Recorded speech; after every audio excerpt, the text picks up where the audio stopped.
श्री कृष्णचंद्र भगवान वृंदावन विहार लाल की जय।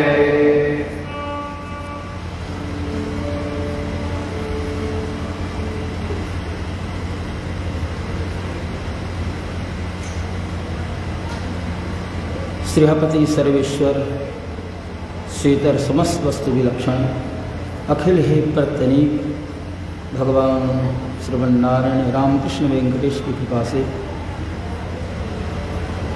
भागवत जी के माध्यम से प्रभु श्री कृष्ण की लीलाओं का वर्णन चल रहा है। भगवान भक्तों पर अनुग्रह करते हुए अपनी लीलाओं के माध्यम से उन्हें अनुप्राणित कर रहे हैं, उनके जीवन को धन्य बना रहे हैं।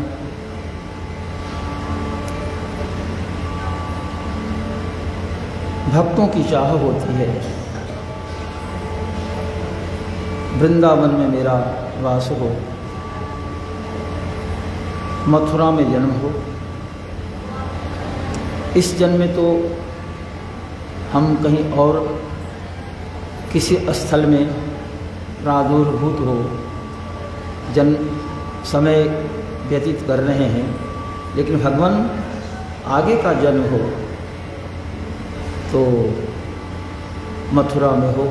यहाँ आपने विभिन्न प्रकार की लीलाएं की हैं। 14 वर्षों तक भगवान मथुरा में वास किए। अवतार हुआ मथुरा में, वहाँ से रात्रि में गोकुल चले गए।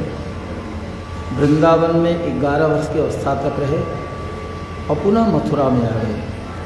14 वर्ष की अवस्था तक भगवान ने मथुरा में वास किया। 14 वर्षों तक पूरी पृथ्वी पर भगवान 125 वर्ष रहे। 11 वर्ष गोकुल और वृंदावन, 14 वर्ष मथुरा में, 100 वर्ष द्वारिका में। तो 14, 11, 100, 125। भक्त की चाह है भगवान आपने कितनी दिव्य लीलाएं की हैं, अद्भुत लीलाएं की हैं। आपकी लीला को देखकर आपके जो अग्रज बलदेव जी हैं वो भी कुछ समय के लिए आश्चर्यचकित रह गए, मोहित नहीं हुए। बलदेव जी को ही भगवान का अवतार माना गया है। दशावतार में बलदेव जी भी आते हैं। मत्स्य कूर्म वराह मानव श्रीवामनो भार्गवः श्रीरामो बलदेव देवकीसुतौ कल्कि दशयिते क्रमात्। श्री राम, भगवान श्री राम त्रेता में हुए और द्वापर में बलदेव जी। तो बलदेव जी भगवान के अवतार माने गए, लेकिन भगवान श्री कृष्ण की लीलाओं को देखकर कुछ समय के लिए वो भी आश्चर्य में पड़ गए। ध्यान लगाया तो रहस्य को समझ लिया, लेकिन वो लगभग 1 वर्ष बीतने में 5-6 दिन और बाकी रह गए थे। किमेतद् अद्भुतमिव वासुदेवे खिलात्मनि ब्रजस्य सात्मनस्तोके स्वकुर्जं प्रेम वर्धते। कियं वा कुत आयाता देवी वा नार्युतासुरी प्रायो मायास्तु मे भर्तुरे नान्या मे विमोहिनी। बलदेव जी को हुआ कि ये मेरी प्रभु की माया है और संसार में किसी राक्षस की या देवता किसी के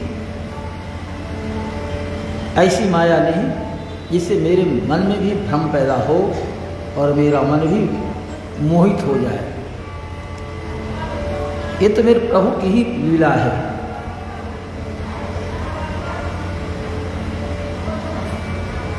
तो उन्होंने भगवान के सामने हाथ जोड़कर और निवेदन किया। ये तो बड़े वर्णन आता है कि जब खेल खेल में बलदेव जी थक से गए, त्रेता में भगवान श्री राम बड़े थे, लक्ष्मण जी छोटे थे। लक्ष्मण जी के मन में आया था यदि मैं बड़ा होता तो प्रभु श्री राम को जंगल जाने से रोक देता, बड़े भाई के नाते कहता कि नहीं आपको जंगल नहीं जाना है।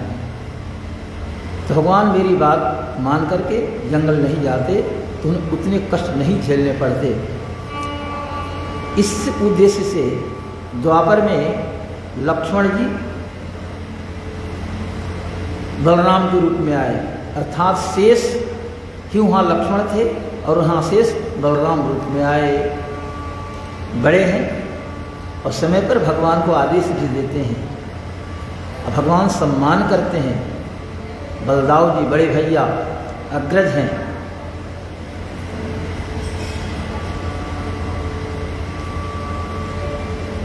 लेकिन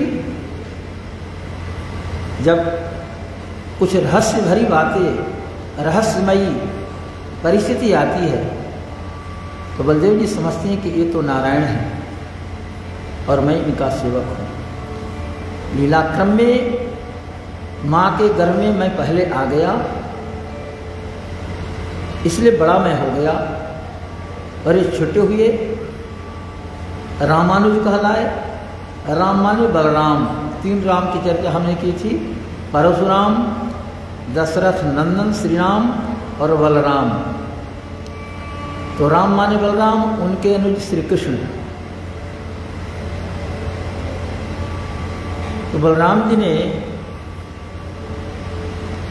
प्रभु के सामने निवेदन करते हुए कहा, क्योंकि दृष्टि उनकी गई तो देख रहे हैं कि जितने बछड़े हैं वो सब कृष्णमय हैं, जितने बच्चे हैं सब कृष्णमय हैं। कल चर्चा चली थी। छड़ी, उनके शरीर पर जो वस्त्र हैं, एक ही परमात्मा सब में दृष्टिगोचर हो रहे हैं। कैसे हो रहा है? बच्चों में भी केवल श्री कृष्ण कृष्ण ही दिखाई दे रहे हैं। ये गरौटी, रस्सी, छड़ी, सब में श्री कृष्ण ही है। श्रृंगी। तो उन्होंने पूछा ये क्या है?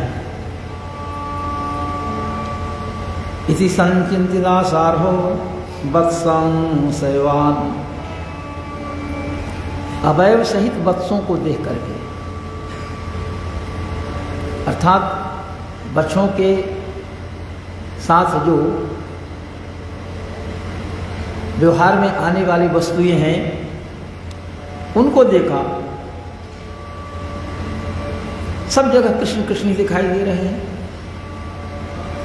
तो हाथ जोड़कर कहा भगवान ये क्या लीला है? एक ग्वाल वाल न बछड़े हैं न ऋषि हैं, भिन्न भिन्न रूपों में आश्रय लेने पर भी अकेले ही सब में आप ही प्रकाशित हो रहे हैं। अलग अलग रूपों में सबों का एक रूप नहीं है, लेकिन सब में आप ही दिखाई दे रहे हैं। क्या कहूँ? ये बच्चे, रस्सी, शिंगी, सब रूप में आप दिखाई दे रहे हैं। क्या रहस्य है? और देख रहा हूं कि जितना ममत्व आपके प्रति मेरा है, अन्य गोपों का है, गोपियों का है, उसी प्रकार से इन बच्चों के प्रति और गायों का बछड़ों के प्रति लगाव और ममत्व बढ़ गया है। बात ऐसी हुई, एक दिन गोवर्धन की तलहटी में भगवान अपने मित्रों के साथ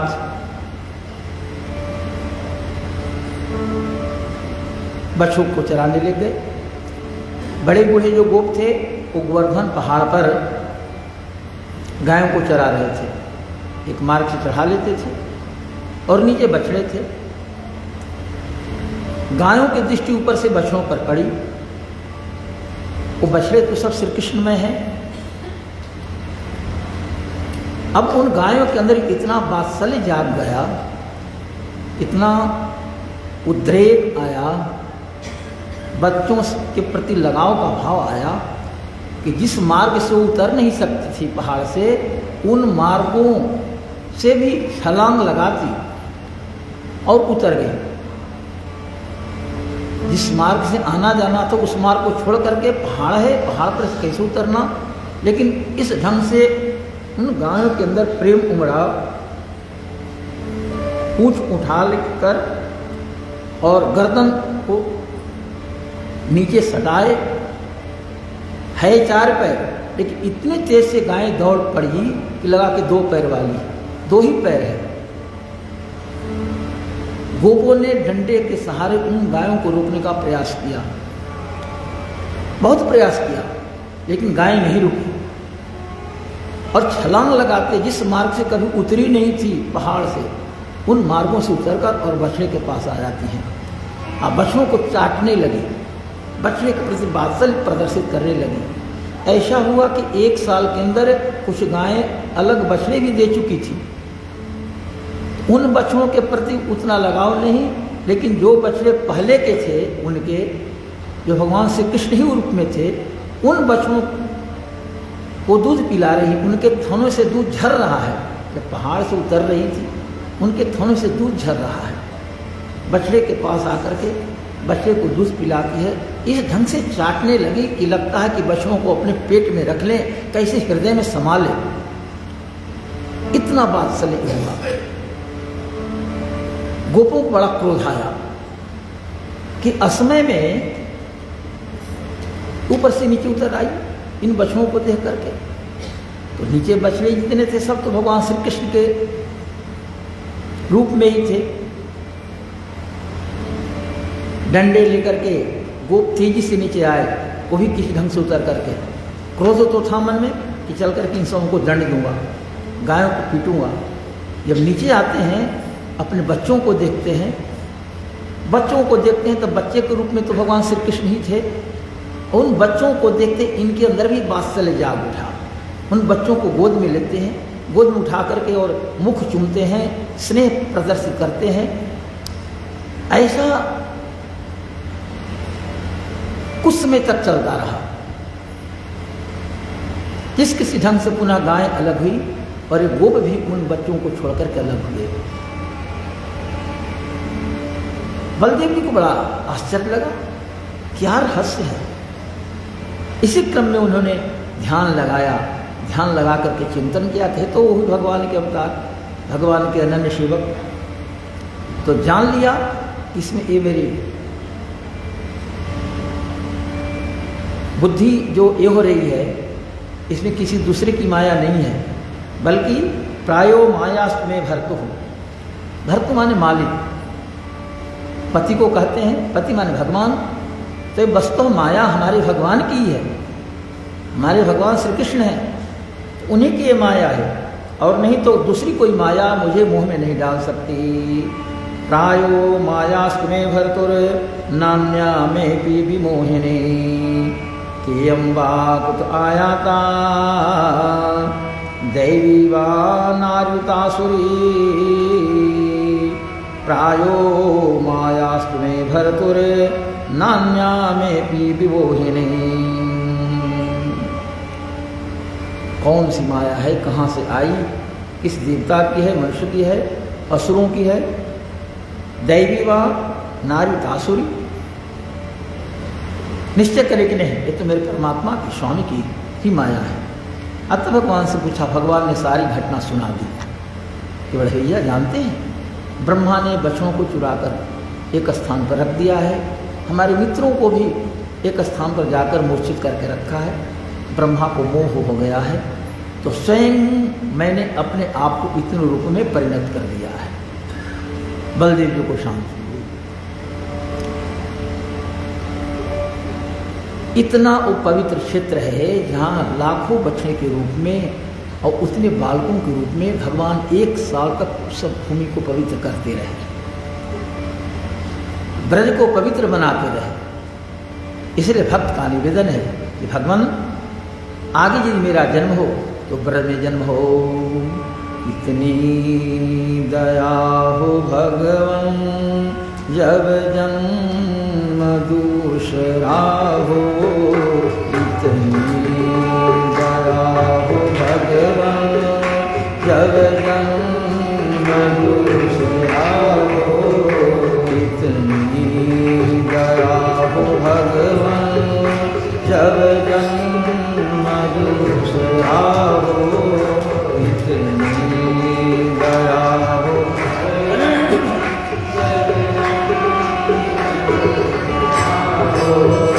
ब्रज में बिताऊं जीवन जब जन्म दूसरा हो। ब्रज में बिताऊं जीवन जब जन्म दूसरा हो। ब्रज में बिताऊं जीवन जब जन्म दूसरा हो।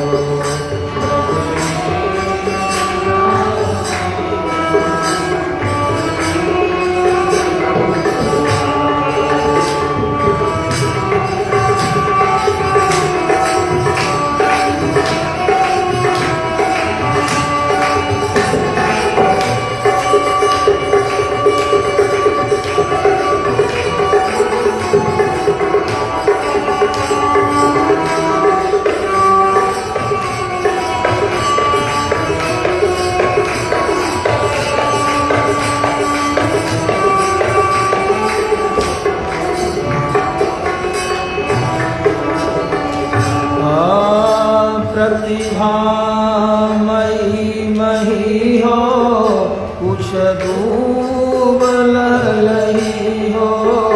प्रतिभा मई मही हो कुछ डूब लही हो। प्रतिभा मई मही हो कुछ डूब लही हो।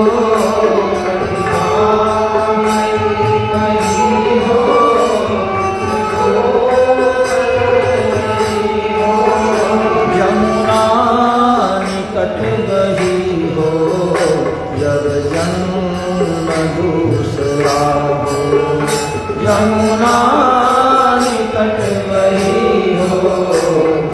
जन्म दूसरा हो। इतनी दया हो भगवान जब जन्म दूसरा हो। इतनी दया हो भगवान जब जन्म दूसरा हो। ब्रज में बिताऊं जीवन जब जन्म दूसरा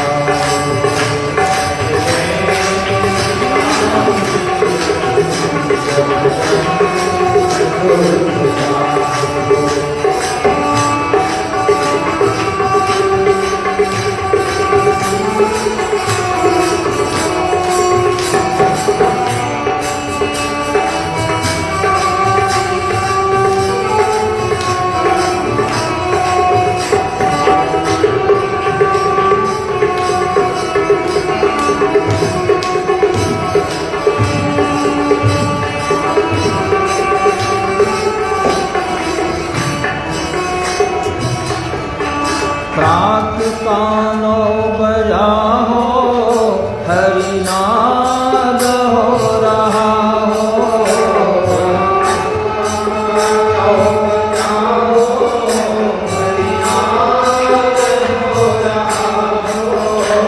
प्रात कानो बजा हो हरिनाद हो रहा हो।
संतों का समागम हो, श्री रंग जी के निकटतम हम रहें और हमारे मुँह से हे हरि हे राम हे श्याम ये शब्द निकलते रहे। हरि हरि हम जपा करें। जब ब्रज में मेरा जन्म हो, प्रभु आपसे ऐसा निवेदन है, भगवान भक्तवत्सल हैं, भक्तों की आकांक्षा, भक्तों की चाह पर भगवान ध्यान देते हैं। भगवान ने भक्तों की प्रार्थना स्वीकार कर ली और बहुत से भक्त अगले जन्म में मथुरावासी हुए। ब्रज में उन्होंने जीवन बिताया, व्रत की रोटी मांगकर भोग लगाया, महलों में सुस्वादु अन्न मिले, दिव्य पदार्थ मिले, पूरे पकवान मिले, उसमें वो स्वाद नहीं, उसका वो महत्व नहीं जितना महत्व ब्रज की रोटियों में है। संत ब्रज में रहने वाले जो लोग हैं उनके दरवाजे पर जाते हैं, रोटी की मांग करते हैं। भावना होती है भगवान ने इस स्थल को पवित्र किया है। भगवान ने स्वयं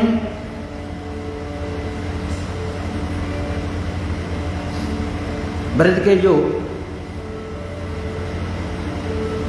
ब्राह्मण थे, चौवाइन कहिए, उनकी स्त्रियां चौवाइन, वो चौबे, उनकी पत्नी चौवाइन, उन समय से भोजन की मांग की और भोजन किया, बड़े प्रसन्न हुए। भतरौड़ उस स्थान को कहते हैं जहाँ भगवान ने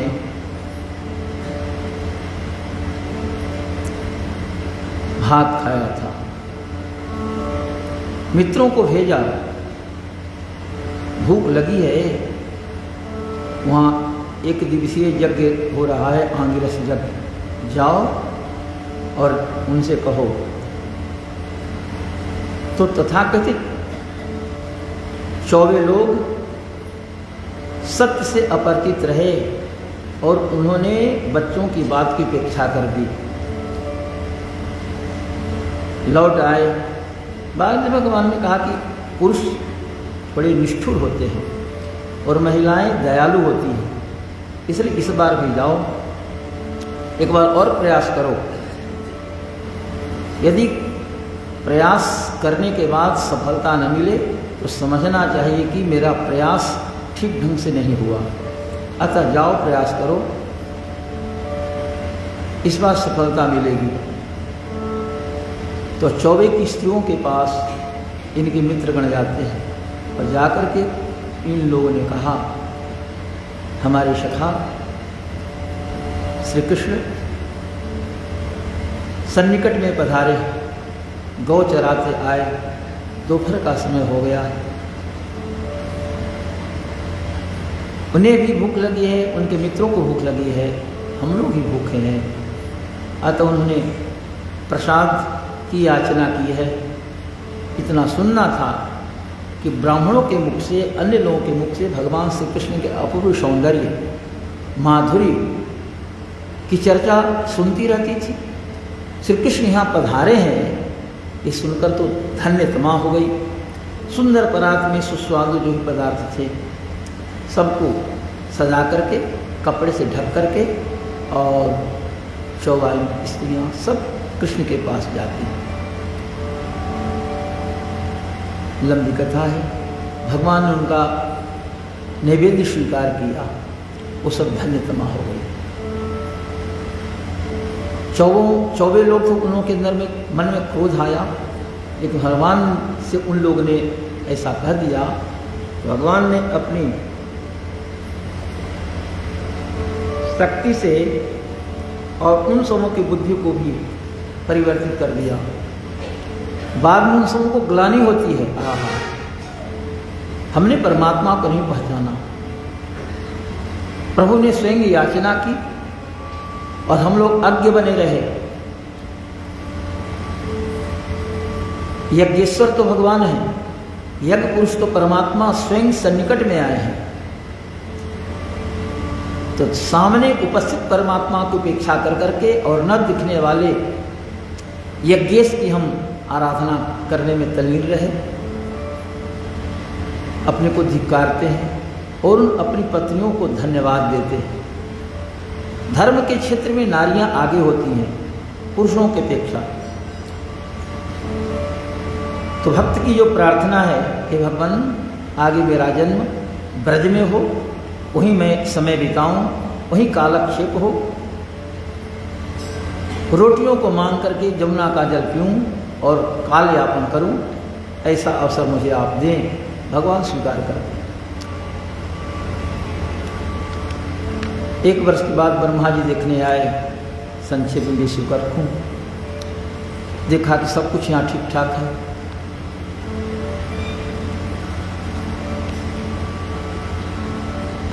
बछड़े चल रहे हैं, श्री कृष्ण के मित्र भी वहाँ भोजन कर रहे हैं और श्री कृष्ण हाथ में भी कवल, दही भात के कवल लिए और बछड़ों को खोज रहे हैं।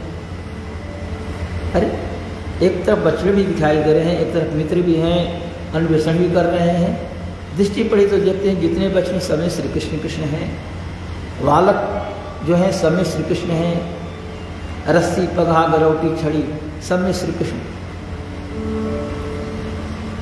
चतुर्भुज रूप में भगवान का दर्शन होता है। भक्तों ने गले में जो वनमाला, तुलसी की माला पहनाई है वो भगवान धारण किए हैं।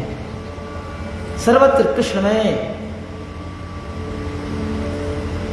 ब्रह्मा अवलोकन करते हैं। बुद्धि चकरा गई। इसमें तो 2-3 कथाएं और आती हैं। भगवान ने अच्छा ज्ञान दिया उनको, ब्रह्मा जी को। ब्रह्मा जी ने भगवान का स्तवन किया, अपराध क्षमा हो भगवान, आपकी माधुरी लीला का अवलोकन करना मैं चाहता था। ऐश्वर्य का बोध करने की वैसी चाह नहीं थी, तथापि जो कुछ हुआ अज्ञानतावश। धन्य वो हैं जो आपके अंग संग प्राप्त कर रहे हैं, आपके साथ गल बनिया करके सखा रूप में रह करके, और जो लाभ ले रहे हैं वो धन्यतम है। उन लोगों ने पूर्व में साधना की है। इस प्रकार से ब्रह्मा जी ने 40 श्लोकों में भगवान का स्तवन किया। भगवान ने एक शब्द नहीं कहा। 40 श्लोकों में ब्रह्मा ने भगवान का स्तवन किया, लेकिन भगवान ने एक शब्द भी नहीं कहा। और आगे कथा आती है, इंद्र ने 7 श्लोकों में भगवान का स्तवन किया। तो भगवान इंद्र पर प्रसन्न हो गए। इंद्र ने कामधेनु के दूध से भगवान का अभिषेक किया और गोविंद नाम रखा। गाहा विंदती रक्षति पालयति, गोविंद कहलाए भगवान। तो अभिप्राय ये कि भगवान को भक्तों के साथ रहना पसंद है। ब्रह्मा ने क्या किया? भगवान के मित्रों को हटा दिया, वैष्णवों को हटा दिया, भगवान से अलग कर दिया। तो 40 श्लोकों में ब्रह्मा स्तवन करते हैं, लेकिन भगवान एक शब्द जवाब नहीं देते। ब्रह्मा ने 3 प्रदक्षिणा की और ब्रजवासियों के भाग्य की सराहना करते अहो भाग्यम नंद गोप ब्रजौकशां जन्मित्रं परमानंदम पूर्णं ब्रह्म सनातनम्। अहो भाग्यम नंद गोप ब्रजौकशां जन्मित्रं परमानंदम कृष्णं ब्रह्म सनातनम्। इन समूह के सौभाग्य की सराहना करके ब्रह्मा अपने लोग गए। भगवान ने ब्रह्मा जी का जो मोह था उसे दूर किया, ज्ञान बताया, ज्ञान कराया, सिखाया।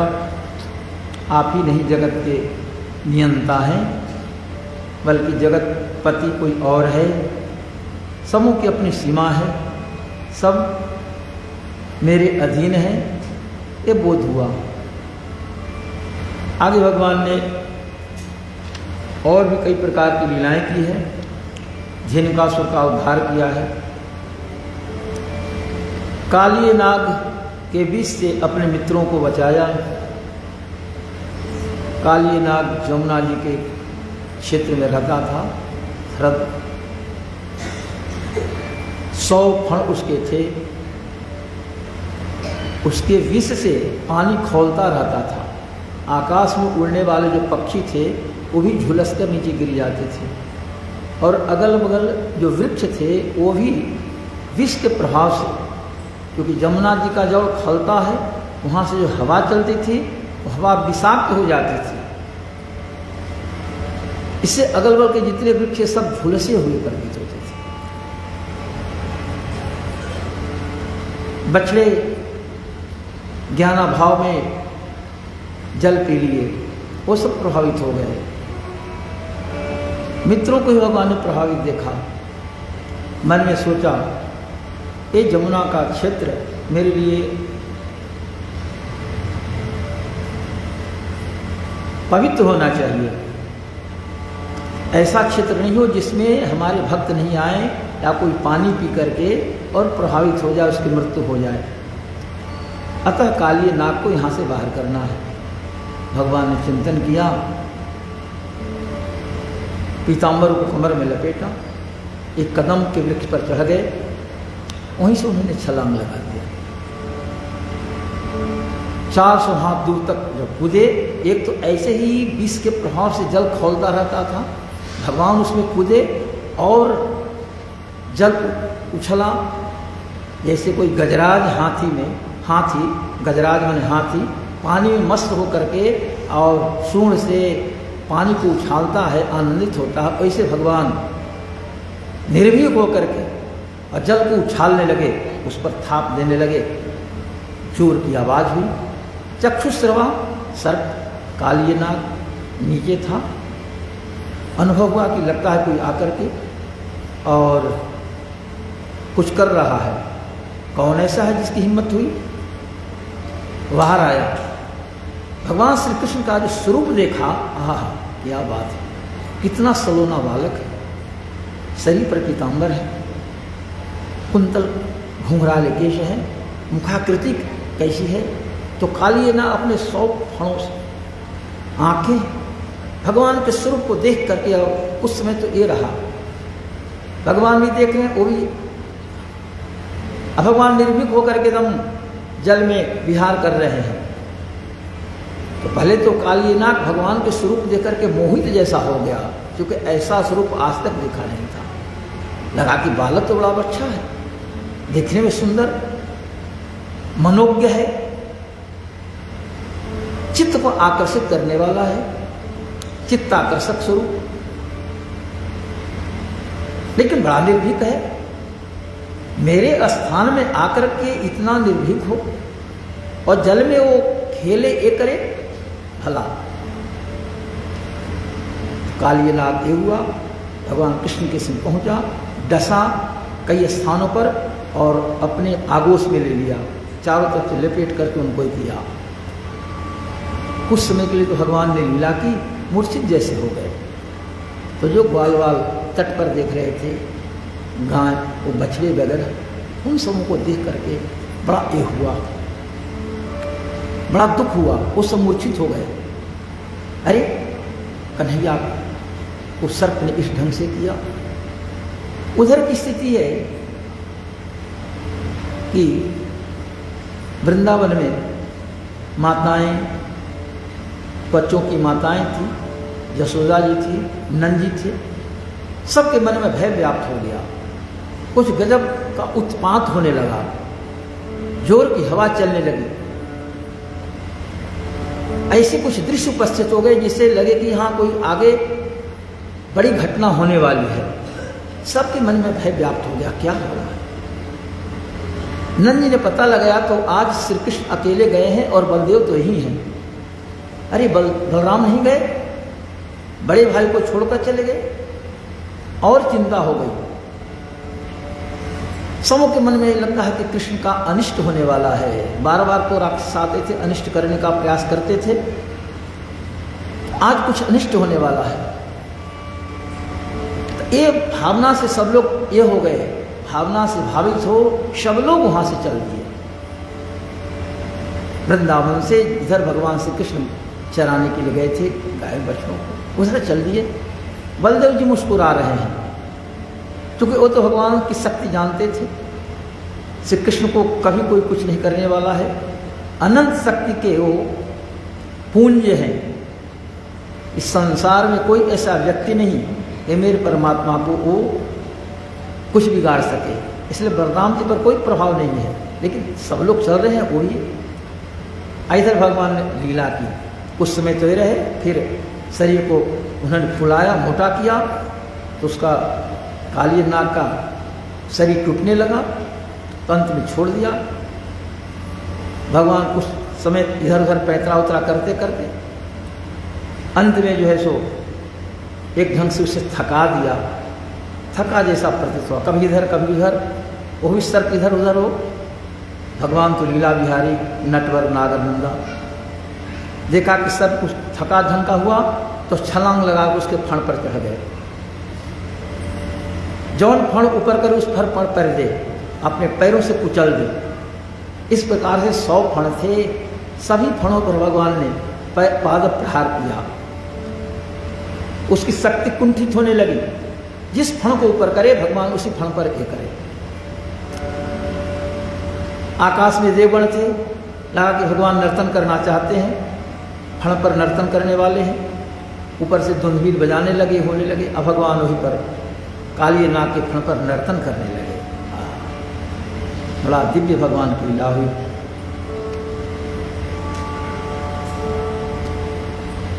काली नाग को उन्होंने एक ढंग से शक्तिहीन बनाया और अपने फण से विष उगल रहा है, ये कर रहा है,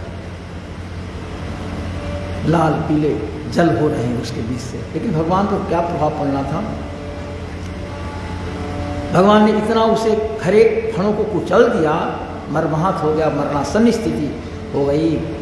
अंत में उसकी पत्नियां, बच्चे, वो सब पड़ गए और भगवान का स्तवन करते हैं। श्रीमद् भागवत में नाग की पत्नियों का जो स्तवन है वो बड़ा महत्व रखता है। यदि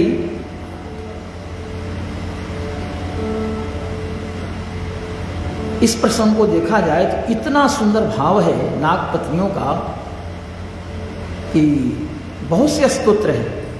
यदि इन सबों का भाव संकीर्ण नहीं होता, माने नाग पत्नियों का, तो श्रीमद् भागवत का सबसे उच्च स्तरीय उन्नत यह स्तोत्र माना जाता।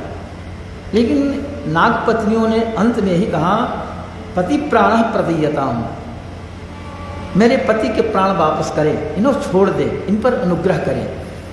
स्वार्थ बुद्धि हो गई। और नहीं तो नाग पत्नियों ने जितना सुंदर स्तवन किया, क्या कहना है। कहती है भगवान, मेरे पति का क्या सौभाग्य है, किस साधन का फल है जो आपके चरण कमलों की धूली पाने का इनको अधिकार मिला है। देखिए, आपके चरणों की धूली, आपके चरणों की रज इतने दुर्लभ है कि उसके लिए, आपके चरण रज के लिए आपकी पत्नी अर्धांगिनी जो लक्ष्मी जी हैं, वो लक्ष्मी जी को बहुत दिनों तक समस्त भोगों का परित्याग करके और तपस्या करनी पड़ी, तब आपको चरण रज प्राप्त हुए। तो लक्ष्मी जी को बहुत दिनों तक आपके चरण रज प्राप्ति के लिए तपस्या करनी पड़ी, और मेरे पति को आपके चरण रज वैसे अनायास प्राप्त हो गए। पता नहीं उन्होंने पूर्व जन्म में कौन सी साधना की थी। और आप जो दंड दे रहे हैं उचित है, क्योंकि आपका अवतार हुआ है दंड देने के लिए। अतः आपकी दृष्टि में आप ही की सृष्टि है, सब समान है, ईश्वर के समक्ष सभी समकक्ष। तो जो गलत करेंगे उनको दंड देना आपका धर्म है। अरे न्यायो हि दण्डः कृतकिल्बिषेऽस्मे, न्यायो हि दण्डः कृतकिल्बिषेऽस्मे, तवावतारः खलनिग्रहाय,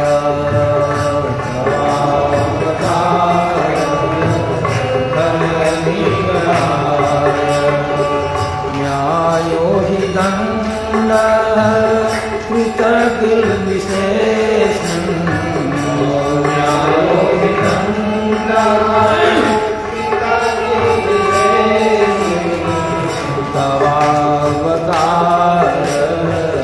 खलनिग्रहाय,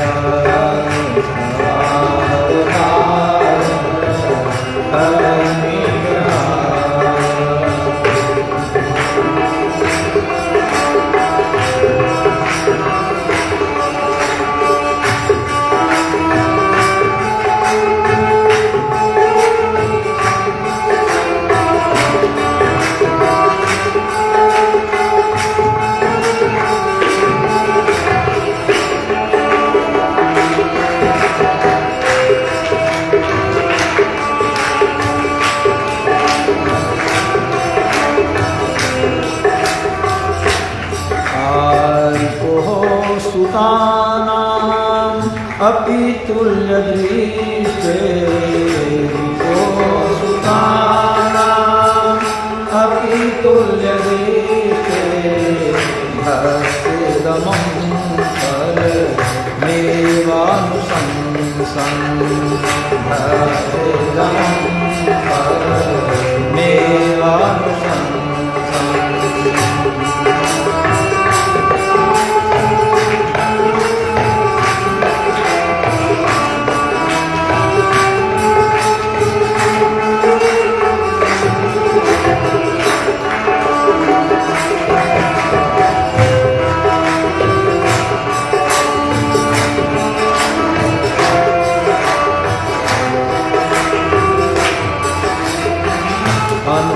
अनुग्रहोऽयं भवत्कृतो हि नो,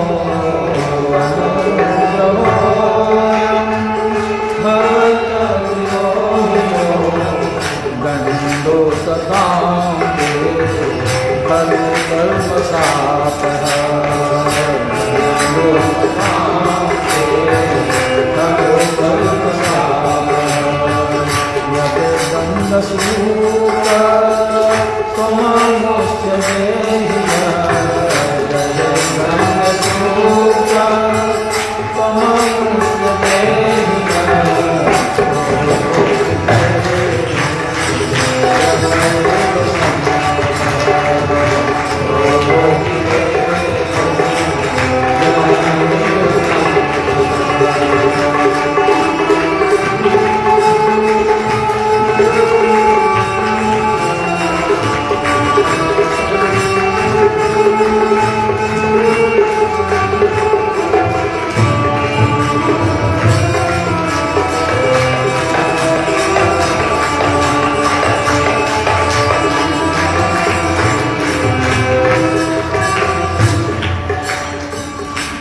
बड़ा सुंदर स्तवन नाथ की पत्नी ने किया।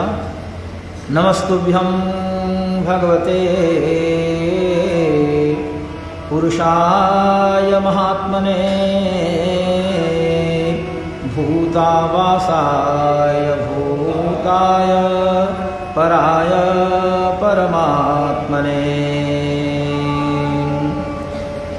ज्ञान विज्ञान निधये ब्रह्मणेऽनन्तशक्तये,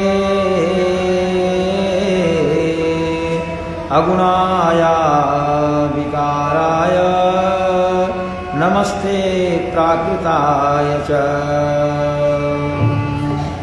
कालाय कालनाभाय कालावयवसाक्षिणे, विश्वाय तदुपदृष्टे तत्कर्ते विश्वहेतवे। भगवान प्रसन्न हो गए नाग पत्नियों की स्तुति से भगवान प्रसन्न हो गए और दया कर करके उन्होंने छोड़ दिया नाग को। इसने भी भगवान का स्तवन किया। और ही अंत में कहती है, स्त्रीणाम न साध सोच्यानाम पति प्राण प्रतीयताम, मेरे पति की रक्षा करें, पति के प्राण आप छोड़ें। फिर इसकी बुद्धि भी ये हो गई, मृत प्राय हो गया था। भगवान का स्तवन इसने भी किया। कहा कि महाराज जो आपका आदेश हो मैं पालन करूं। भगवान ने कहा कि बस इस स्थान का परित्याग कर दो, तुम्हारे रहने से जमुना का जल अपवित्र हो गया है, दूषित हो गया है, अतः इस स्थान का परित्याग करो। यदि तुम कल्याण चाहते हो इस स्थान को छोड़ करके दूसरे स्थान पर चले जाओ। इसने कहा कि जाएंगे तो गरुड़ से मुझे डर है, गरुड़ के चलते ही तुम्हें आया था, गरुड़ जी को शाप था यहाँ आएंगे तो आपका मस्तक कई भागों में विदीर्ण हो जाएगा, फट जाएगा, इसलिए गरुड़ जी वहाँ नहीं आते थे। उसमें कथा है क्यों गरुड़ जी और इस काली नाग में युद्ध हुआ। तो भगवान ने कहा कि अब गरुड़ तुझे कुछ नहीं करेंगे, तुम्हारे फण पर मेरे पैर रखे गए, उसका चिन्ह हो गया है, इसलिए गरुड़ तुम्हारा अहित नहीं करेंगे। अब तुम कल्याण चाहते हो तो इस स्थल का परित्याग करके चले जाओ। सदारात्मज ज्ञाति भृत्यो विहार, सदारात्मज भृत्यो विहार, सदारात्मज ज्ञाति भृत्यो विहार,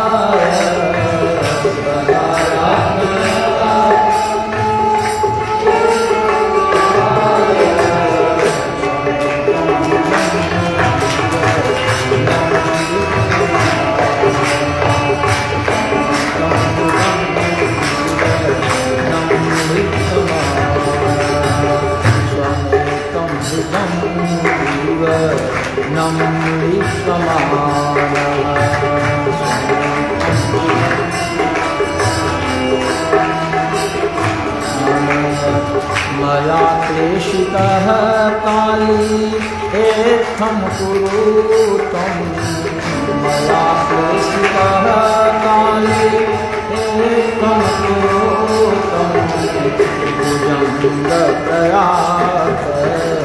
कृतं सागराय, भुजङ्गप्रयात कृतं सागराय।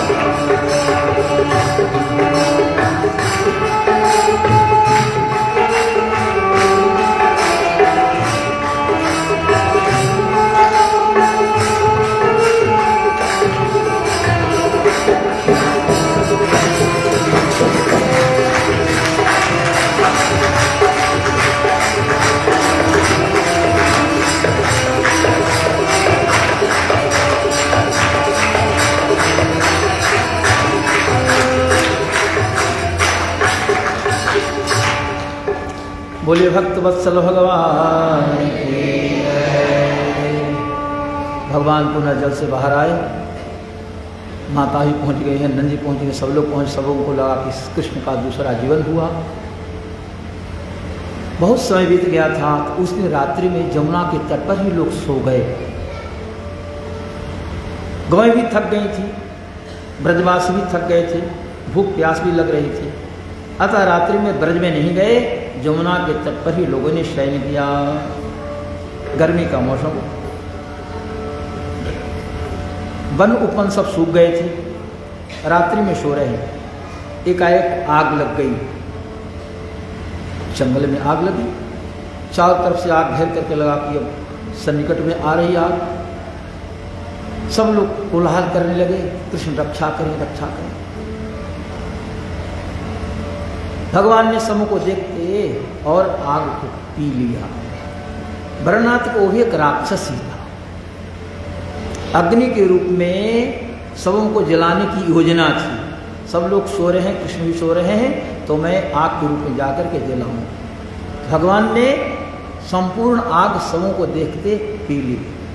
एक बार दिन में मुंज वन में आग लगी, वहाँ उनके मित्रगण थे और गायें चलते चलते मुंज में दूर तक निकल गई। आग लग गई, डकारने लगी आग के भय से। भगवान ने मित्रों को कहा कि आंखें बंद कर लो। मित्रों ने आंखें बंद कर ली तो भगवान ने दिन में वो आग पी ली, एक बार रात्रि में और एक बार दिन में, एक बार सोए अवस्था में, एक बार जागृत अवस्था में। भगवान शिक्षा देते हैं कि यदि तुम शरणागत हो जाओगे, मेरे शरण में आ जाओगे, तो तुम सोए रहो या जागते रहो, वो अंधेरी रात्रि हो या दिन हो, दोनों स्थितियों में तुम्हारी रक्षा करने के लिए सचेष्ट रहूंगा। इसलिए भगवान ने 2 बार आग का पान किया है। रात्रि में किया तो सब वो देखते, सब लोग आश्चर्य की तरह कि आग कहाँ गई। एक ढंग से भगवान ने राक्षस का वध किया। सब पूरा ब्रह्मांड तो भगवान के शरीर में ही है। जैसे भगवान वेंकटेश ऐसे कह कर गए और शिक्षा देते हैं, हाथ में शंख चक्र लेकर के कहते हैं कि डरो नहीं तुम, डरो नहीं तुम, डरो नहीं, हम आते हैं, मैं हूँ अखिल लोक के नायक, मुकुट पहन बतलाते हैं। अरे दक्षिण कर से सब प्रकार जुग चरण उपाय बताते हैं, त्यों बाएं कर से पुण्यभव के तर तर भाव बताते हैं।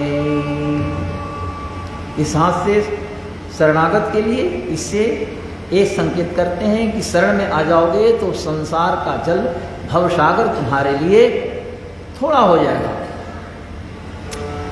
अरे अन्य हाथ में शंख सुदर्शन धर ऊंचे दिखलाते हैं, डरो नहीं तुम, डरो नहीं तुम, डरो नहीं, हम आते हैं, मैं हूँ अखिल लोक के नायक, मुकुट पहन बतलाते हैं।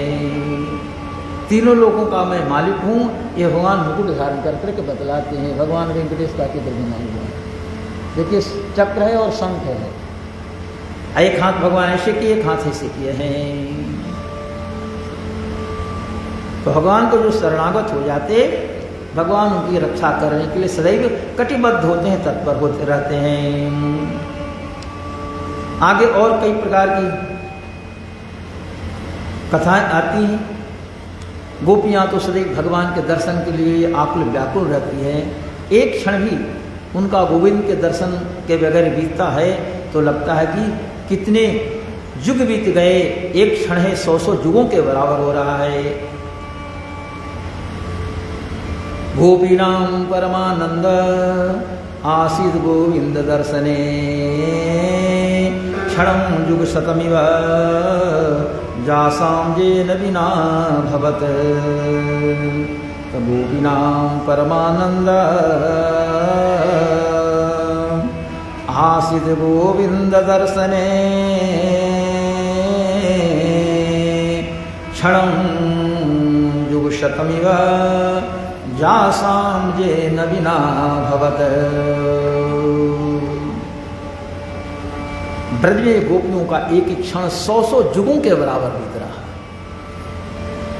श्री कृष्ण को देखे बिना चैन नहीं, जिधर भी दृष्टि जाती है उधर बस कृष्ण को ही देखना चाहती है। दृष्टि उनकी ऐसी बन गई है, जिधर भी दृष्टि जाती, अरे बाटन में, घाटन में, बीथिन में, बागन में, वृक्षन में, बेली में, बाटिका में, वन में, वृक्ष में, लताओं में, वेली लताओं में, वागन में, वन में, दरन में, दीवारन में, देहरी दरीचन में, हरिण में, हारन में, भूषण में, तन में। भूषण में भी श्री कृष्ण ही दिखाई देते हैं, शरीर में कृष्ण की ही अनुभूति होती है।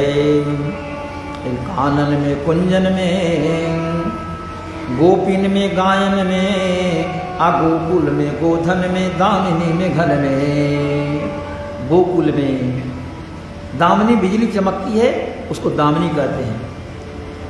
मेघ में भी श्री कृष्ण ही दिखाई देते,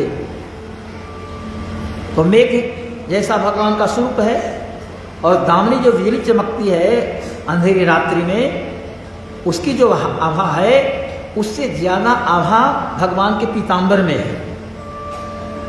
अतः गोपियाँ वो दामिनी में और घन में भी भगवान श्री कृष्ण का ही दर्शन करती हैं। कानन में, कुंजन में, गोपिन में, गायन में, गोकुल में, गोधन में, दामिनी में, घन में, अरे जहाँ जहाँ देखो तहाँ श्याम ही दिखाई देत, शालिग्राम छाई रहो नैनन मन में, शालिग्राम छाए रहो नैनन मन में, शालिग्राम छाई रहो नैनन मन में, शालिग्राम छाए रहो।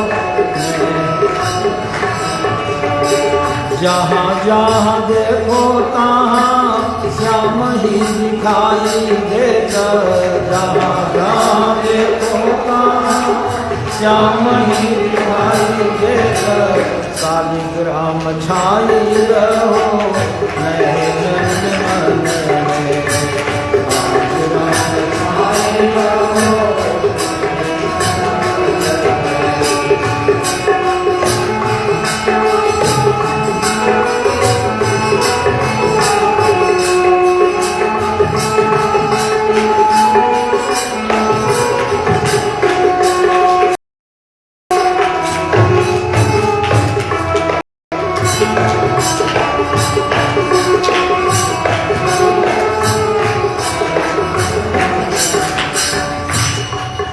सब जगह श्री कृष्ण है, जित देखो तित श्याममयी है। जमुना भी श्याम, वृंदावन भी श्याम स्वरूप, आकाश में दृष्टि जाती है तो आकाश भी श्याम है।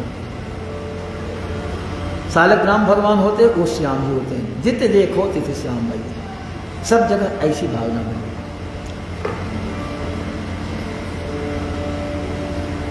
भगवान ने बहुत सी लीलाएं की हैं, छोटी बात न करके माने कोई करूं। ब्रह्मा का मोह भगवान ने दूर किया। इंद्र को भी थोड़ा गर्व हो गया था कि मैं देवेश्वर हूं, देवेंद्र हूं, सभी देवताओं में प्रधान हूं। इंद्र पूजा करते थे लोग, भगवान ने देखा चंदा बिरी लोग कर रहे हैं, पिताजी से पूछा क्या हो रहा है? इंद्र पूजा कर रही है। इंद्र वर्षा करते हैं, वर्षा होती है तो घास होती है, गाय चरती हैं, पशु चरते हैं, जल के बिना हम लोग रह नहीं सकते, सब इंद्रदेव की कृपा से। भगवान ने कहा क्या करें पिताजी, ये सारा संसार तो ब्रह्म का है, सर्वत्र भगवान फैले हैं, ब्रह्ममय जगत है, सब जगह परमात्मा है और ब्रह्म सभी के नायक हैं, सबके पालन करता परमात्मा है। तो सब वस्तुएं परमात्मा है तो संसार की हर एक वस्तुएं पूजने लायक है। इंद्र की पूजा क्यों? इंद्र कहां से पूज्य हो गया?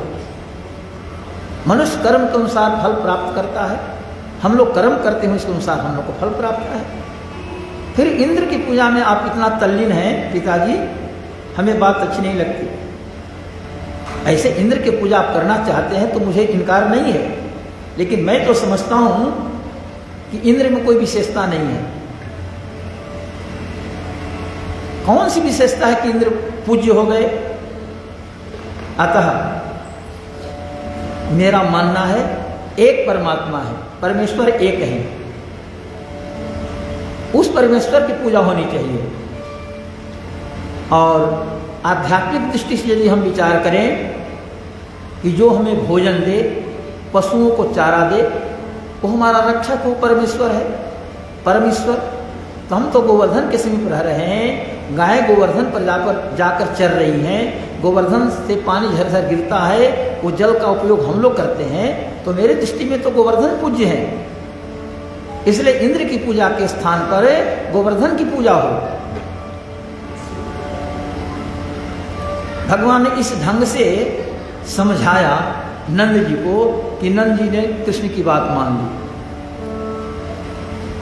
और हुआ कि इंद्र की पूजा बंद करो और गोवर्धन की पूजा हो। भगवान में विभिन्न प्रकार के भोजन तैयार हो। पच्यंताम विविधा पाका, एक प्रकार के नहीं 56 प्रकार के भोग बने और गोवर्धन की पूजा हो। दूध लेकर के गिराते इनकी प्रदक्षिणा करें, गायों को आगे रखें, ब्राह्मण रहे, हम लोग सब मिलकर के गोवर्धन की पूजा करें। सबको बात अच्छी लगी, इंद्र की पूजा बंद हो गई और उधर गोवर्धन की पूजा में ये लोग लग गए। बड़ा ढंग से पूजन हुआ। भगवान ने जो कहा उसको कुछ पद में इसका है, पहले वृंदावन वन ही था, पर उपवन से तो सुंदर था, वह सुरति सुहावन शांति सदन, मन भावन और मनोहर था। भगवान को लगा कि वृंदावन तो मेरा स्थान है, वैकुंठाधिकम मम, वैकुंठ से ही बढ़कर के वृंदावन को मैं महत्व देता हूँ। तो वृंदावन का जो दिव्य क्षेत्र है गोवर्धन, इनकी आराधना हो। और गोवर्धन के रूप में भगवान स्वयं अपने आप को मानते हैं। जानते हैं कि गोवर्धन के ऊपर भगवान स्वयं प्रकट हो गए थे, चर्चा हमने की थी। सारा संसार ब्रह्म है, वह ब्रह्म सभी का नायक है, इस नाते से हर एक वस्तु है, तात पूजने लायक है। हमारी संस्कृति ऐसी है कि हम वृक्षों की पूजा करते हैं, नदियों की पूजा करते हैं, जल की पूजा करते हैं, और महिलाएं बच्चों के विवाह में, बच्ची के विवाह में मृतिका हरण करती है, मिट्टी लाती है, मृतिका आहरण। तो वहाँ जाकर पूजा, पृथ्वी की पूजा करते हैं। तो पहाड़ की पूजा, पर्वत की पूजा, मिट्टी की पूजा, जल की पूजा, वृक्ष की पूजा। देखते हैं कार्तिक महीना पूरे महीना आंवला वृक्ष की पूजा। बट सावित्री व्रत होता है तो वर की पूजा। हर एक शनिवार को जिनको शनि ग्रह से परेशानी है तो वासुदेव में जाकर जल देते हैं, पीपल में जल देते हैं। पीपल कल्प वृक्ष है, जो चाहिए वो आप उस वृक्ष से प्राप्त कर सकते हैं, कोई सा भाव आए तो। इस पृथ्वी का वर्तमान में कल्प वृक्ष पीपल है। तो हमारे यहाँ सभी वृक्षों की पूजा का क्रम है। हमारी संस्कृति ऐसी है, सब में भगवान की व्यापकता है, सब पूज्य हैं। भगवान ने ही तो कहा, इस नाते से हर एक वस्तु है, तात पूजने लायक है। हर एक वस्तुएं सब पूजने योग्य है। इसलिए इंद्र के पूजन से मुझको कोई इनकार नहीं, लेकिन विशेषता देते हो तो उसका कुछ अधिकार नहीं। इंद्र का कोई विशेष अधिकार नहीं है कि उनकी पूजा की जाए। सबका मालिक परमेश्वर है, उसका ही सच्चा पूजन है। अध्यात्म भाव से तो देखो अपना मालिक गोवर्धन है। अध्यात्म भाव से तो देखो अपना मालिक गोवर्धन है। यदि ब्रह्म सभी में व्यापक है, यदि भगवान सभी में व्यापक हैं तो इस पहाड़ में भी है। आप पहाड़ में तो भगवान रहते ही है। ये तो द्वापर की बात चल रही है। और सतयुग में हिरण्यकश्यप की घटना घटी। पहले लोग पत्थर में भगवान रहते थे, नहीं मानते थे, ऐसी धारणा नहीं थी। लेकिन जिस समय से भगवान खंभे पाड़ करके प्रकट हुए, उस दिन से लोगों के मन में विश्वास जाग गया कि नहीं, भगवान सब जगह रहते हैं, पाषाण में भी रहते हैं। गोस्वामी जी ने कहा, प्रहलाद को पकड़ लिया, हाथ में तलवार लिया। कृपान माने तलवार, तो जिसके हाथ में कृपान है उसके अंदर कृपा कहाँ रहेगी? आकर ये मूढ़ हमें बताओ तुम्हारा रक्षक कहाँ है? अभी मेरे हाथ से तुम्हारी मृत्यु होगी। राम कहाँ?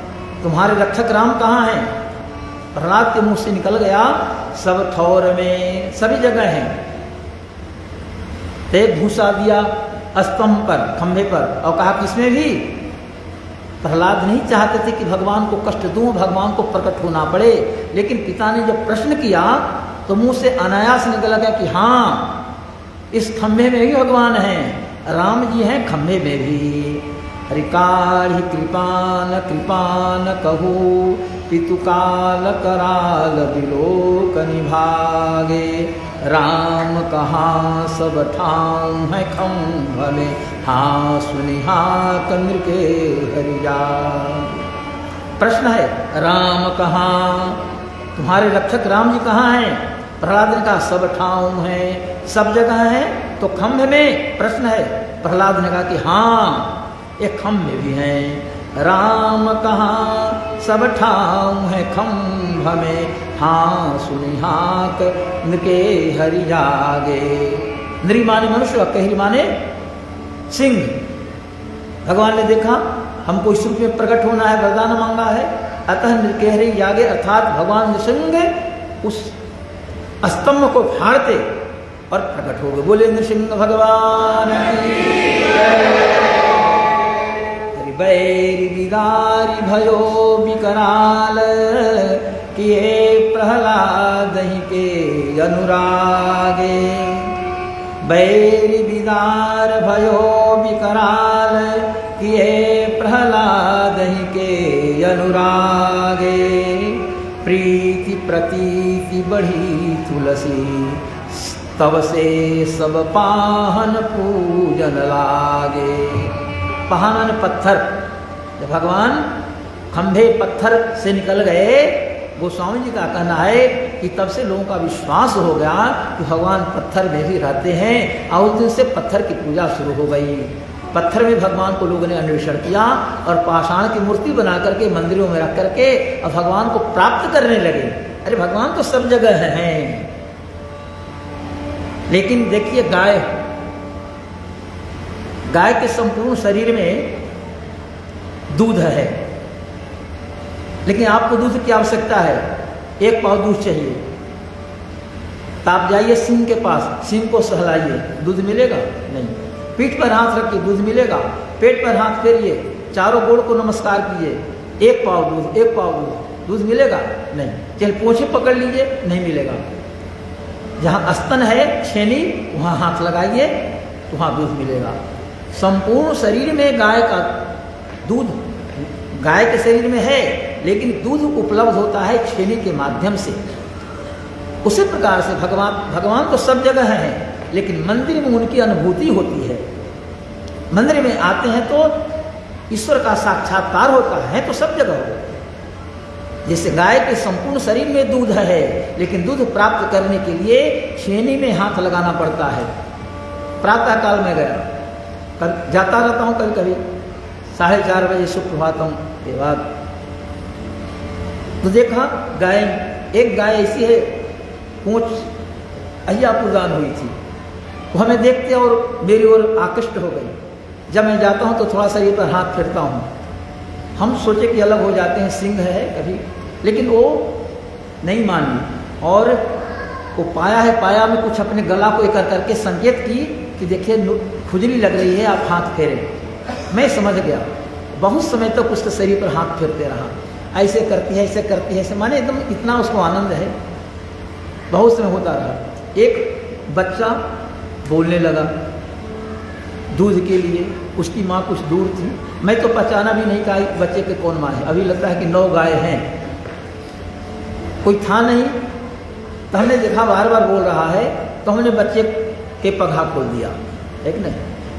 अब इधर 5 गाय उधर थी, 5 गायों को पार करते उधर दक्षिण की ओर गया, जिधर पुजारी स्वामी रहते थे, उधर से पश्चिम आकर के 2 गायों के बाद 5, 2, 7, 8वीं गाय के पास वो जाकर मुँह लगाया। बड़ा आश्चर्य हुआ, किसी गाय के पास वो नहीं रुक रहा है। उस समय सभी गायें खड़ी हो गई थी। कोई जाता है तो उसने, लेकिन किसी के पास, सीधे अपने माँ के पास जाकर के और मुँह लगाया। हमको उस गाय के बच्चा है। वहाँ वाले की तो चिंता में था, लेकिन उस बच्चे को नहीं चिन्हा कि इसकी माँ कौन है। हजारों गायें हों, बछड़ा को छोड़ दीजिए तो हजारों गायों में से अपनी माँ को खोज लेगा और अपनी माँ के पास जाकर के थन में वो मुंह लगाकर पीना शुरू करेगा। ऐसे ही कर्म है, कहीं आप जाइए, लेकिन जो आपने कर्म किया है, कर्म के अनुसार आपको निश्चित फल भोगना पड़ेगा। आप पहाड़ पर चले जाएं, वृंदावन जाएं, अयोध्या जाएं, कहीं जाएं, लेकिन जो आपने कर्म किया है वो कर्म के अनुसार आपको फल उसी ढंग से भोगना पड़ेगा। कर्म आपको फल देने के लिए पहुंच जाएगा वहाँ। जैसे हजारों बछड़ों में, गायों में से बछड़ा अपने माँ को खोज लेती है, इसी प्रकार से कर्म ही मनुष्य को खोज लेता है। ये शास्त्रीय नियम है। इस प्रकार से भगवान ने निवेदन किया कि सभी जगह तो भगवान व्याप्त हैं, तो ये पाषाण में भी हैं, गोवर्धन में भी हैं, इसलिए इन्हीं की पूजा करें। यदि ब्रह्म सभी में व्यापक है तो गिरि में भी प्रकट आएगा। यदि ब्रह्म सभी में व्यापक है तो गिरि में वह प्रकट आएगा। अरे देखना आज गोवर्धन ही अपनी महिमा दिखलाएगा।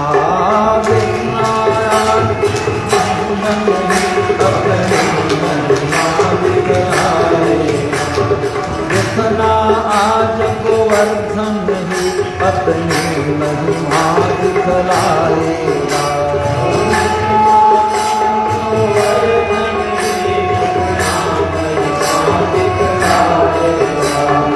सबका मालिक ईश्वर है, उसका पूजन है सच्चा। सबका मालिक ईश्वर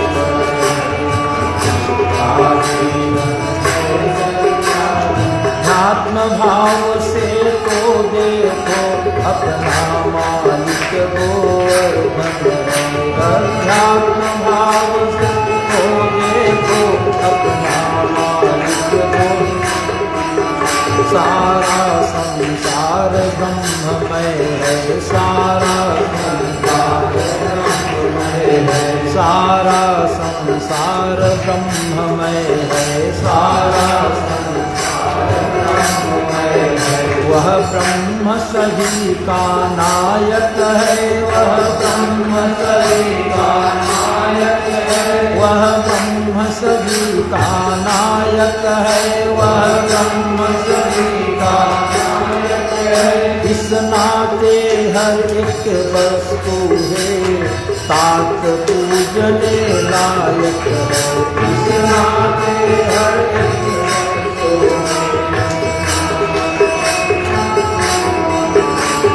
नाते हर एक वस्तु तात पूजने लायक है।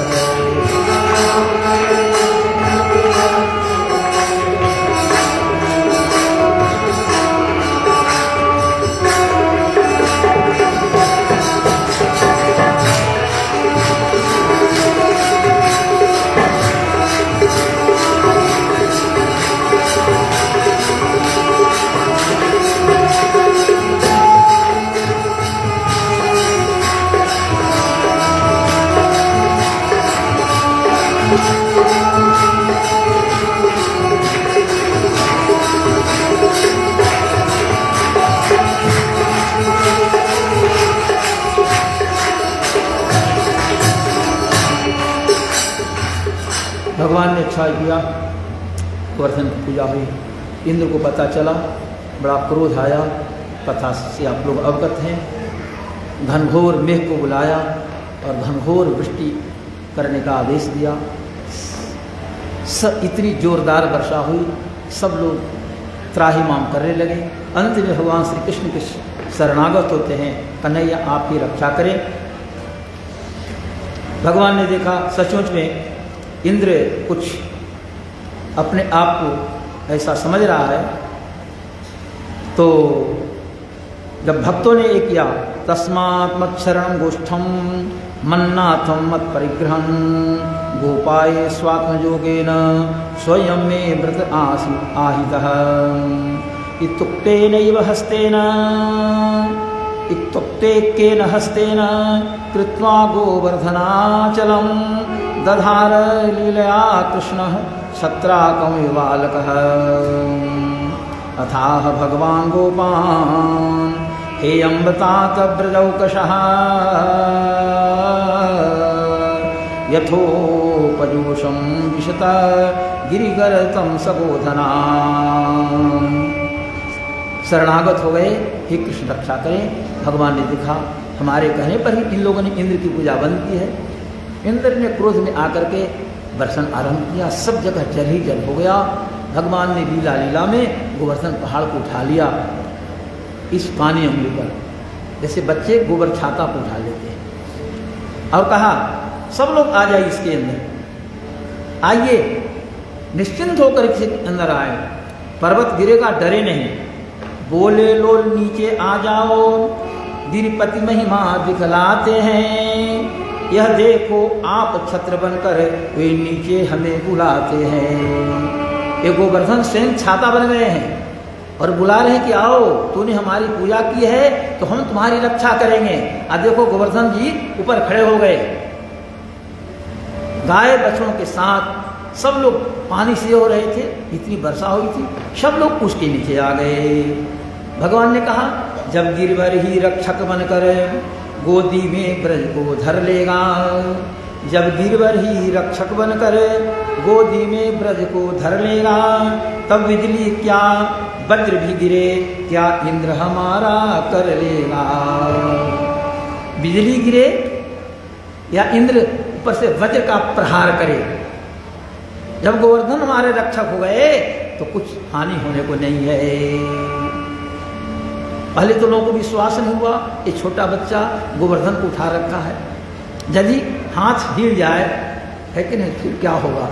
7 को सुरमा चौड़ा, उन लोगों ने भी अपना जो था डंडा मूसल सब लगाया, सब लोग थामे हैं। मन में थोड़ा भाव आया। एक भक्त ने कहा कि भगवान कृष्ण के पास से शक्ति नहीं थी, शक्ति तो राधिका जी की थी, राधिका जी भी वहाँ थी, तो राधिका जी पर भगवान की दृष्टि पड़ रही थी, इसलिए राधिका जी की शक्ति भगवान में गई। प्रमाण तो श्रीमुख चंद्र चकोर जय जगदीश हरे, श्रीमुख चंद्र चकोर जय जगदीश हरे। श्री राधिका जी उनके मुख चंद्रमा को देखे, जैसे चकोर पक्षी चंद्रमा को देखे, उसी प्रकार से भगवान श्री कृष्ण और राधिका जी का है। तो राधिका जी की शक्ति के बल पर भगवान ने 7 दिनों तक गोवर्धन को उठाए रखा। इसमें कोई अत्युक्ति नहीं है। शक्ति तो राधिका जी के अंदर, सीता जी के अंदर, रुक्मिणी जी के अंदर शक्ति की स्रोत तो ही है। भगवान शक्तिमान है, शक्ति है तब तो शक्तिमान है। घनघोर वर्षा होती रही, इंद्र कुछ नहीं बिगाड़ सका, आप लोग कथा जानते हैं। अंत में उसकी बुद्धि पलटी और वर्षा बंद करके भगवान कृष्ण के महत्व को समझा, कामधेनु के दूध ला करके, और उसने भगवान का अभिषेक किया। एक कुंड ही बन गया है वहां पर। भगवान का नाम इंद्र ने गोविंद रखा, गायों की भगवान ने रक्षा की, और इंद्र ने 7 श्लोकों में भगवान का स्तवन किया। भगवान ने इंद्र से बातें की और इंद्र पर प्रसन्न हो गए। इसका कारण पूर्व में हमने कहा कि ब्रह्मा ने 40 श्लोकों से भगवान का स्तवन किया। भगवान ने एक शब्द नहीं ब्रह्मा से नहीं कहा, उसे बात भी नहीं की ब्रह्मा से, क्योंकि ब्रह्मा ने उनके मित्रों को, बछड़ों को अलग किया था। और इंद्र के करतूत के कारण, वर्षा के कारण सारे ब्रजवासी गाय बछड़े सब एक जगह हो गए। भले इंद्र ने अच्छा काम नहीं किया, लेकिन उसके काम से सब लोग भगवान के साथ रहे, ये भगवान को प्रिय लगा। इसलिए 7 श्लोक में ही भगवान प्रसन्न हो गए। इंद्र की पूजा को उन्होंने स्वीकार कर लिया। इंद्र ने नाम दिया कि आपका नाम गोवर्धन गोविंद है, आपने गायों की रक्षा की है। गोवर्धन पहाड़ का मतलब गायों का संवर्धन, गायों को आपने बढ़ाया। भगवान ने इंद्र का नाम स्वीकार कर लिया, इसलिए गोविंद नाम भगवान को बड़ा प्रिय है।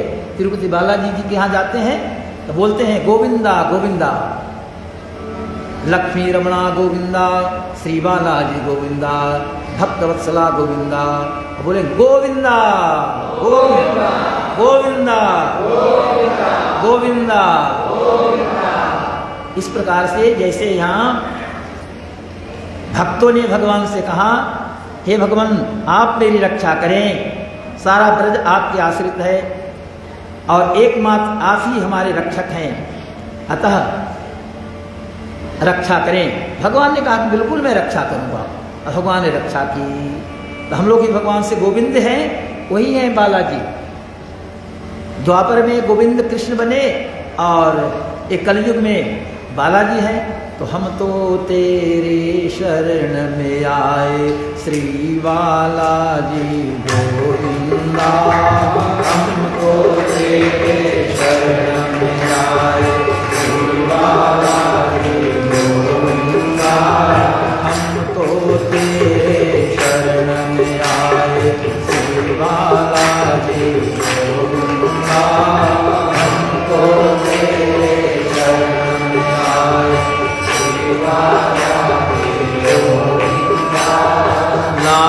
बचालो आज हमारी वेंकट रमणा गोविंदा, वेंकट रमणा गोविंदा।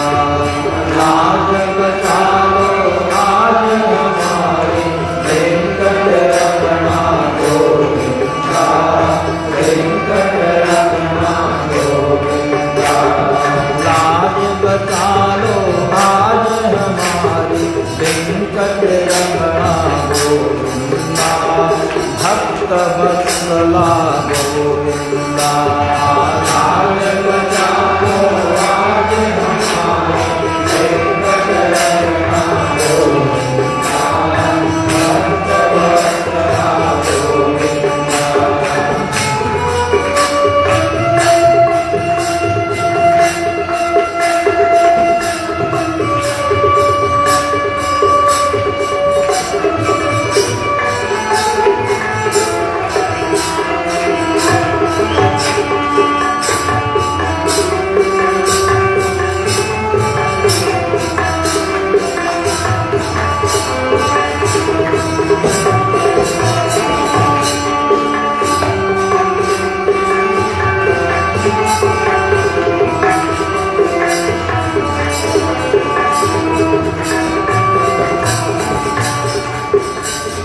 दूर देश से चलकर भगवत तिरुपति हम आए हैं। दूर देश से चलकर भगवत तिरुपति हम आए हैं। दूर देश से चलकर भगवत तिरुपति हम आए हैं। दूर देश से चलकर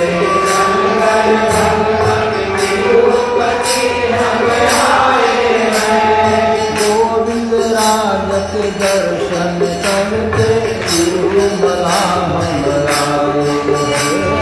गोविंद राज के दर्शन करके तिरुमला हम आए हैं। गोविंद राज के दर्शन करके तिरुमला हम आए हैं। गोविंद राज के दर्शन करके तिरुमला की करी अर्चना तेरे खातिर गोविंदा। राज की करी अर्चना तेरे खातिर गोविंदा। लाज बचा लो आज हमारी वेंकट रमणा गोविंदा, भक्त वत्सला गोविंदा।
श्री बालाजी गोविंदा,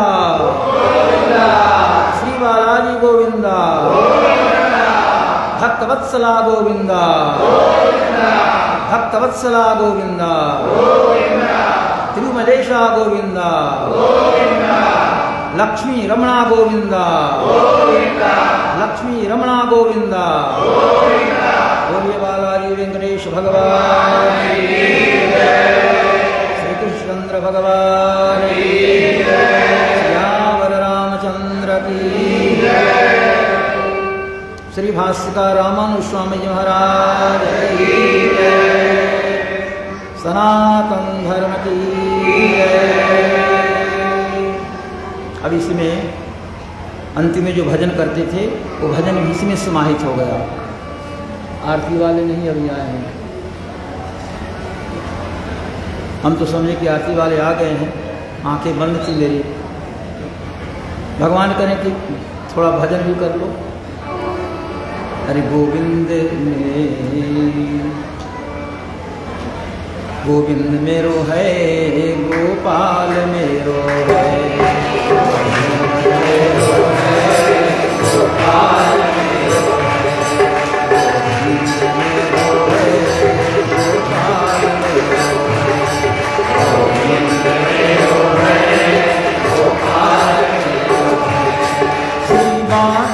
बिहारी नंदलाल मेरो है, शिवा के बिहारी नंदलाल मेरो है, शिवा के बिहारी नंदलाल मेरो है, शिवा के बिहारी नंदलाल मेरो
कृष्ण कृष्ण महाभाग त्वन्नाथं गोकुलं प्रभो त्राकुमर्हसि देवान्नः कुपितात् भक्तवत्सलः। यहाँ भी भगवान को भक्तवत्सल कहा गया। हाँ, ऐसे ही भगवान वेंकटेश ही भक्तवत्सल है। बोले भक्तवत्सल भगवान की जय। श्री स्वामी महाराज की जय, चंद्र भगवान की जय। अरे आरती उतार